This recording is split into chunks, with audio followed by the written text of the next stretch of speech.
महायुतीचे उमेदवार मोठ्या मताधिक्याने विजयी होतील, बंडखोरांना मतदार साथ देणार नाहीत, यांचा या निवडणुकीत पराभव होईल। नाशिकच्या आणि जळगावच्या जागा या बिनविरोध व्हाव्या यासाठी आपण खूप प्रयत्न केले, पण अपयश आलं।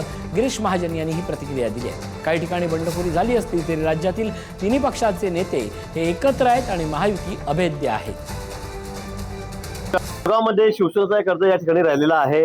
एक नगरसेविका आहेत काळे म्हणून, त्यांनी या ठिकाणी ठेवलेला आहे। नाशिकमध्ये सुद्धा आम्ही खूप प्रयत्न केले शेवटपर्यंत, पण या ठिकाणी गोकुळ गीते यांनी फोन शेवटी स्विच ऑफ केला। त्यांनी त्या ठिकाणी आपला फॉर्म त्या ठिकाणी कायम ठेवला। आता तेही त्या ठिकाणी रिंगणामध्ये आहे। पण मी पुन्हा सांगेल की या ठिकाणी महायुती म्हणून आम्ही पूर्ण ताकदीने उभे आहोत। खूप मोठं बहुमत, जवळपास 80% मतं ही आमच्या त्या ठिकाणी महायुतीची त्या ठिकाणी आहेत आणि म्हणून मला खात्री आहे की ही जागा सुद्धा आम्ही मोठ्या बहुमताने त्या ठिकाणी निवडून आणू। आज राज्यामध्ये जवळपास 5-6 जागा या बिनविरोध झालेल्या आहेत। 17 पैकी 6 जागा बिनविरोध झालेल्या आहे। 11 जागेवर या ठिकाणी लढत आहे। 11 जागा सुद्धा सगळ्या विक्रमी मतांनी या ठिकाणी महायुतीच्या निवडून येतील। मी आधी सांगितलं की एकही जागा महाविकास आघाडीला या ठिकाणी मिळणार नाही।